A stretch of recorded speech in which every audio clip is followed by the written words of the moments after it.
The year was 1775, and representatives from 13 American colonies gathered in Philadelphia to discuss what to do about their grievances against King George III.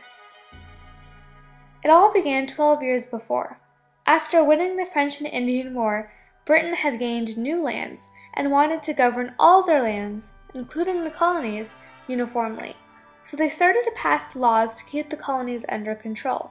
The French and Indian War was also expensive, and to pay for it, they passed acts that taxed the colonies. Thought leaders such as John Locke persuaded colonists that taxation without representation was unfair, and they said that being forced to house soldiers wasn't right. Protests by the Sons of Liberty culminated into the Boston Tea Party, where colonists dumped British tea into the Boston harbor. The British responded by passing more acts that the colonists found intolerable. Eventually, the British sent 700 troops to maintain control of the colonies, but were met by the colonist militiamen at Lexington and Concord. This was the beginning of the Revolutionary War. After holding the British off, the colonists decided to reconvene to plot their independence. They turned to Thomas Jefferson, a 33-year-old aristocrat from Virginia who drafted the Declaration of Independence in a matter of days. Jefferson's original draft argued against the slave trade, but the Congress took it out. In fact, slavery, black people, and women were not mentioned in this manifesto of human rights.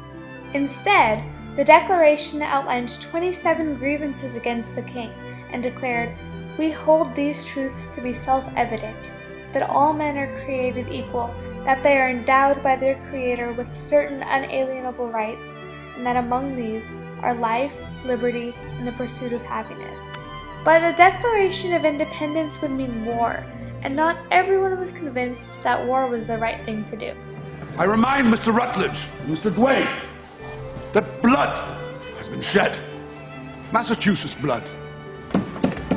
While we debate, our militia is left without munitions, without arms, without even the slightest encouragement. Dickinson of Pennsylvania. One colony cannot be allowed to take its sister colonies headlong into the maelstrom of war.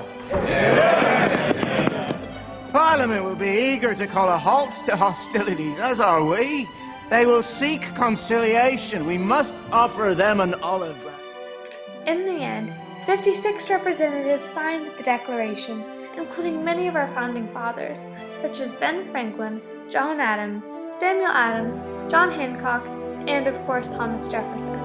The Declaration sparked an 8-year bloody war that established what we now know as the free and independent United States of America.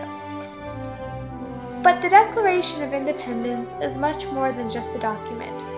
Its creed has served as the foundation for justice, for women, for black people, and for many other people throughout the world.